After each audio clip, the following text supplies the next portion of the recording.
The word that convinced Elaine was not income, growth, or even retirement. It was guaranteed. She heard that word and felt her shoulders drop. For months, Elaine had been watching the market move in confusing ways. The account that once felt like a careful life now felt like random numbers. She was 68, recently retired, and terrified of making a wrong decision. That is a dangerous place to be, and fear makes certain words sound larger. Safe, protected, and guaranteed. Those words can be useful, but also too comfortable. Elaine met with an advisor after a friend mentioned a product that could not lose. The phrase stayed with her because it sounded like relief from her problems. She was not trying to get rich, or beat the market, or dream of luxury. She wanted one thing: to stop being afraid that one downturn could undo her life. At the meeting, the product was described with charts, arrows, and endless numbers. Elaine tried to follow. She understood some of it, but not all of it. Whenever the details became difficult, the conversation returned to that calm word: guaranteed. Guaranteed income, guaranteed withdrawal benefit, and a guaranteed minimum. Guaranteed for life, if certain rules were followed, but Elaine ignored that part. She did not hear the contract. She only heard that she could stop worrying. That is how many retirement mistakes begin, not because of a bad product, not because the person buying it is foolish, but because emotion beats logic. This is an educational story, not financial advice, so please listen closely. Annuities can be appropriate for some, but details matter and contracts are complex. Elaine bought the annuity, and for the first year she felt relieved. She told her son Brian that part of her savings was finally protected. He asked protected from what, and she said from market loss. He asked if she could access the money, and she simply did not know. She said she would need to check the paperwork, and that pause was a sign. A retirement product should still make sense long after the meeting ends. You do not have to memorize every detail, but the trade-off must be clear. What is protected? What is not protected? What can be withdrawn, and what creates a charge? What value is used for income, and what value is available as cash? What happens if life does not follow the illustration? Elaine did not ask those questions in that order. She asked the question most retirees ask first: is my money safe? The problem is that safe is not one thing. Safe from market loss is not the same as safe from inflation. Safe from running out of income is not the same as flexible access to cash.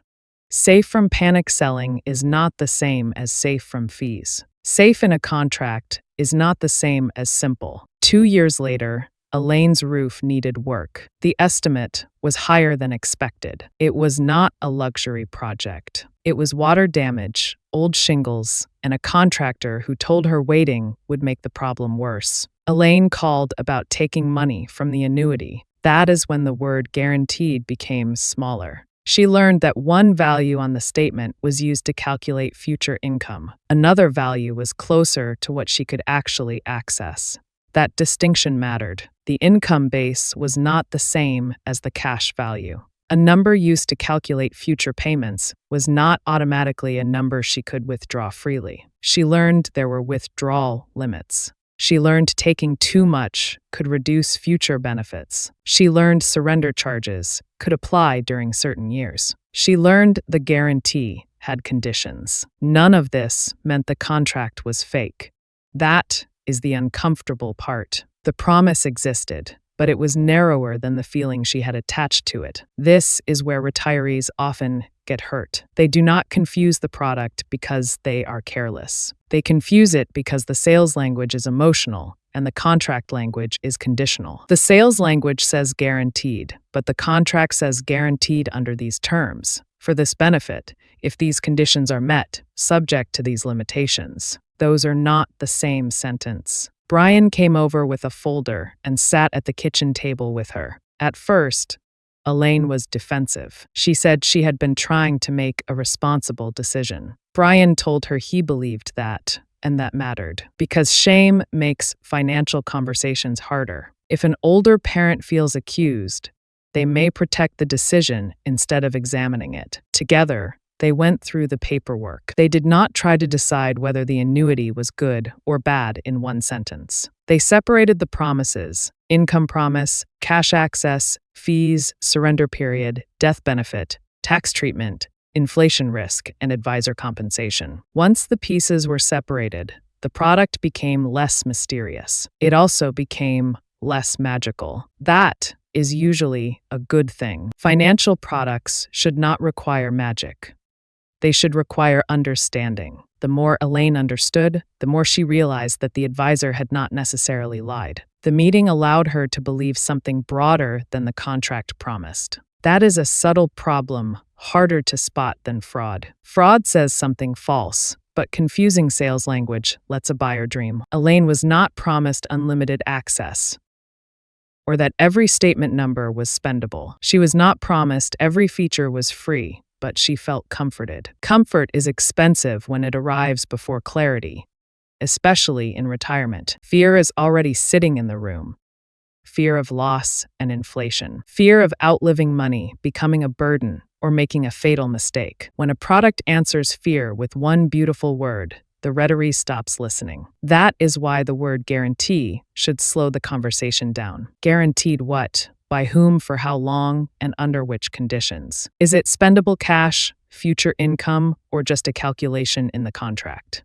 Does it actually fit your real life? The promise depends on fees, riders, rules, and the company's ability to pay. Elaine kept part of the product because the income feature had value, but she stopped calling the whole thing guaranteed. She started saying, "This part has a guarantee, but the guarantee has rules." That sentence is less comforting, but it is also more honest. In retirement, honest is always more useful than comforting. The lesson is not to avoid every annuity, but to slow down. Slow down any word that makes you feel safe too quickly. Ask what the guarantee applies to and what it excludes. Ask if the guaranteed value is the same as the cash value. Ask what happens if you need money sooner than you expected. Ask what fees pay for the promise and what happens when you die. Ask what happens if inflation destroys your purchasing power. Most importantly, ask yourself if you can explain the trade-off alone. If you cannot explain it, you probably do not understand it yet. A guarantee can be valuable, but it is not a blanket for fear. It is a contract term with borders, conditions, and a cost. Elaine thought guaranteed meant she could stop worrying. She learned that a guarantee does not remove the need to understand. It actually makes understanding much more important.